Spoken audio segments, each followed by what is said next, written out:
Hello students, today we are going to learn a poem. Trees are the kindest thing I know. Trees जो होते हैं सबसे kind है, दयालु है. काइंडेस्ट सुपरलेटिव फॉर्म में है. काइंड, काइंडर, काइंडेस्ट मतलब सबसे दयालु यदि कोई है तो दैट इज ट्रीज. ट्रीज हमें बहुत कुछ देते हैं. You know it very well. For example, trees gives us oxygen to live, fresh air. Trees gives us shade. Trees gives us wood to make furnitures and other things. So trees gives us fruits, delicious fruits to eat. Trees gives us flowers, many things, even rubber. Many things in our daily need, whatever we need we get from the trees. So and in return मतलब बदले में trees हमसे कुछ नहीं लेते हैं. That is why trees are the kindest things. Poet says I know trees are the kindest things I know. I means who here? The poet. The name of the poet is Harry Behan. I can't see the name properly. Anyway, okay, first of all I read the poem. You pay attention on the line. Trees are the kindest things I know.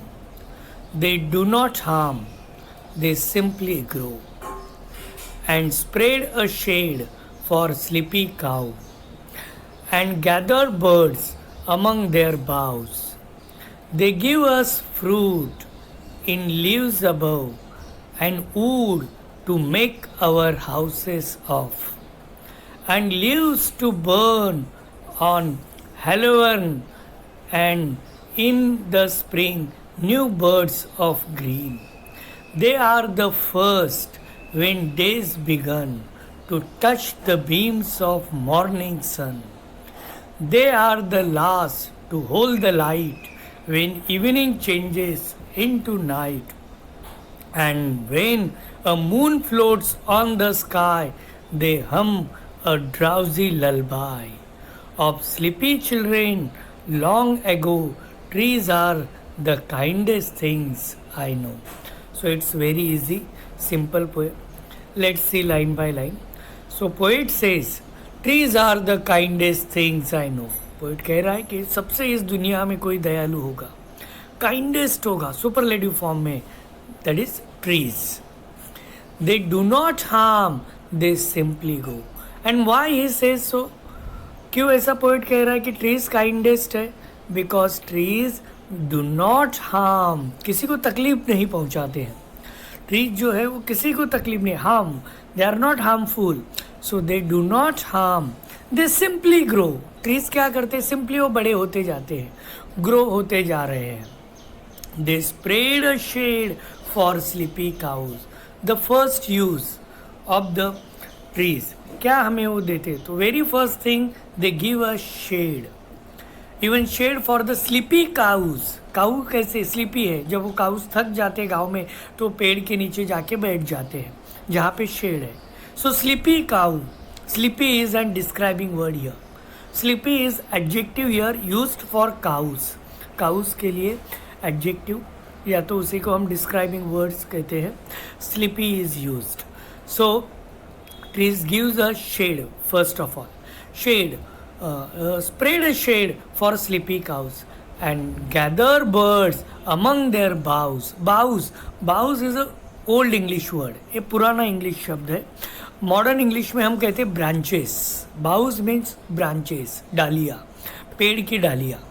सो उस पेड़ के ऊपर secondly birds they live. Birds के घर होते हैं, घोंसले होते हैं, नेस्ट होते हैं, बर्ड्स आके वहाँ पे रहते हैं.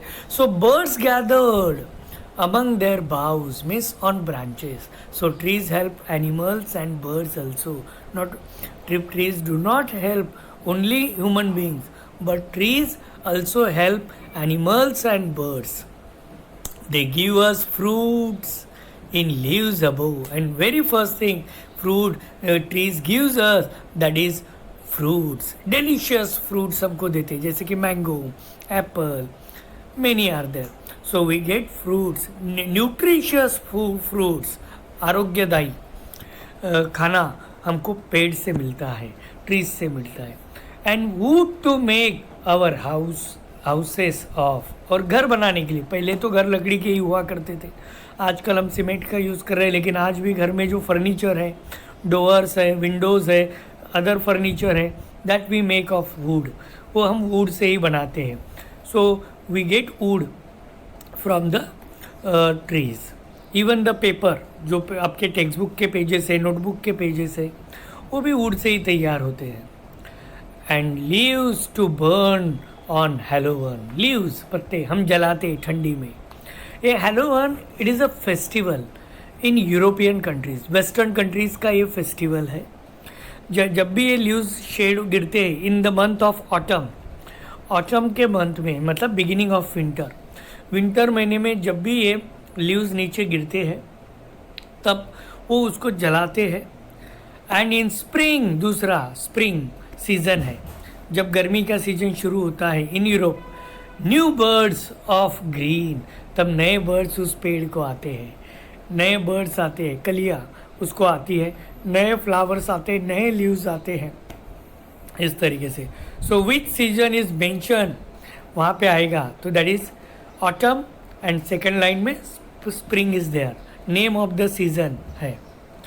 दे are the first when days begin to touch the beams of the morning sun. They means who. Exam में क्वेश्चन होगा कि they stands for what. They stands for trees here. They यहाँ पे ट्रीज के लिए स्टैंड करता है. दे means trees. They are the first, trees are the first when days begin, जब भी दिन की शुरुआत होती है, to touch the beam of the morning sun.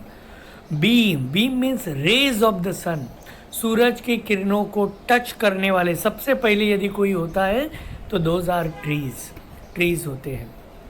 C, they are the last to hold the light, और जब ये सनसेट हो जाता है, नाइट हो जाती है, तो they are the last to hold the light.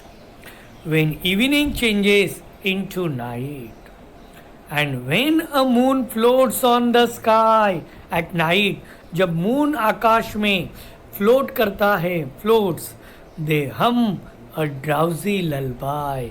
ललबाई, ललबाई means लोरी, रात का गीत. जब माँ अपने बच्चों को सुलाने के लिए गाना गाती है, आजकल कोई माँ गाना नहीं गाती है, rarely we can see, but in the past बच्चों को सुलाने के लिए मम्मी गाना गाती थी, जिसको हम लोरी कहते थे, और उसे इंग्लिश में ललबाई कहते हैं. ड्राउजी में स्लीपी. सो दे हम ड्राउजी ललबाई, शांत ऐसे पेड़ के पत्तों का जो आवाज़ आता है, तो poet compare that sound with drowsy lullaby. Drowsy lullaby से पोएट उस आवाज़ को कंपेयर करता है. Oh sleepy children, long ago, trees are the kindest things I know. So this is what the uses of trees, how the trees are useful to us, that is described in the poem by the poet, कि trees हमें कितने useful है. सो बच्चों, हमने trees की care करना चाहिए, हमने ट्रीज़ को संभालना चाहिए, ट्रीज़ को बड़ा करना चाहिए. Trees are really helpful, they are not harmful, they give us shade, they give nest, they give house. Trees are the houses for the birds, they give us food, fruits, they give us wood and many things. Okay, dear student, see the exercise. एक minute. Pick from the poem words that rhyme with the following words. मतलब आपको ये जो words दिए हैं, fun, no, now, sight and fly, इसके लिए दो वर्ड्स, दो फिल इन द ब्लैंक्स वहाँ पे दिए हैं. सो दो राइमिंग वर्ड्स आपको लिखने हैं, दो rhyming words. But rhyming word कौन से लिखेंगे, कौन से भी नहीं चलेगा, आपके माइंड से नहीं चलेंगे. That is from the poem. आप पोएम में से फन के लिए, फन के जैसा ही कौन सा वर्ड आया है, that you have to write here. 2 words. For no, no के उच्चार जैसा किसका उच्चार है, वैसे 2 वर्ड्स आपको यहाँ पे लिखने हैं. Exercise you have to complete. This is homework for you. Okay, Second, see here, pick from the poem line that create a picture in your mind. मतलब ऐसी लाइन जिससे आपके माइंड में एक पिक्चर आ रहा है, जैसे कि वो बर्ड्स वहाँ पे डाली पे बैठते हैं, वो लाइन है तो आपके आंखों के सामने ट्री आता है, बर्ड्स आते हैं, वो वैसे कोई भी लाइन, कितने 1 2 3 4 4 लाइन्स आपको लिखने हैं, कौन से भी नहीं, the lines which describes the picture, जिसमें कि ऐसे इमेजिनरी कोई पिक्चर तैयार होता है, जैसे कि and in spring new birds of green, कि स्प्रिंग ऋतु में न्यू बर्ड्स आते ग्रीन, ऐसे। तो ऐसे 4 लाइन्स आपको यहाँ पे लिखने हैं from the poem. Next, the poet refers to the tree as the kindest thing. अभी पोएट ने काइंडेस्ट कहा है ट्रीज को। From the poet pick the facts from prove the kindness of the trees towards other, कि trees kind है, ये poem कैसे बताती है हमें, जैसे कि trees gives shade for sleepy cows, वो आपको लिखना है। Secondly, the trees are the houses for the birds, trees gives us delicious fruits, इस तरीके से आपको लिखने हैं। 5 things you have to write. Then find words that describe the following, जो फॉलोइंग चीज़ें डिस्क्राइब करते हैं वैसे आपको लिखना है। जैसे कि काउज, क्लाउज के लिए कौन सा डिस्क्राइबिंग वर्ड आया है, फॉर एग्जाम्पल स्लीपी काउज, तो ऐसे कौन से वर्ड्स आए, sleepy is adjective word, describing word, तो आपको स्लीपी वहाँ पे लिखना है। वैसे पोएम से सन के लिए कौन सा है, ललबाई के लिए कौन सा है, ट्रीज के लिए कौन सा, ललबाई के लिए ड्राउजी वर्ड आया है, आपको लिखने हैं। Pick out lines that means the following, अभी इनके भी नहीं। Trees provide shelter to animals, कौन सी लाइन बताती है, copy the line from the above, from the text, वो लाइन टेक्स्ट से आपको कॉपी करना है खाली। ट्रीज प्रोवाइड, वो काउ स्लीपी है ना, वो वाला लाइन, वेरी फर्स्ट और second line is there, second line वो आपको लिखना है।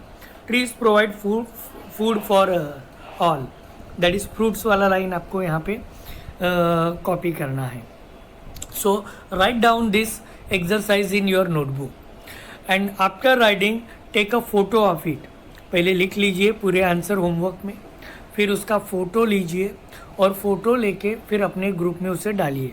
मैं आज बहन को, भावना मैडम को बोलता हूँ कि ये ग्रुप आज के दिन के लिए सबको ओपन होगा, आज ही आपको ये होमवर्क कंप्लीट करके फ़ोटोज़, ऊपर आपके पहले नाम लिखेंगे आप, write down your name, full name, then write down this homework, photo निकालो और इस ग्रुप में आप आज डालेंगे। आज के लिए ये ग्रुप हम सबके लिए ओपन कर रहे हैं, कल वापस बंद कर देंगे, और दूसरा कोई मैसेज आप नहीं भेजोगे, सिर्फ इसका फ़ोटो ही भेजेंगे, बाकी कुछ नहीं। Okay, read the poem once again, listen it and then complete the homework. Okay, thank you.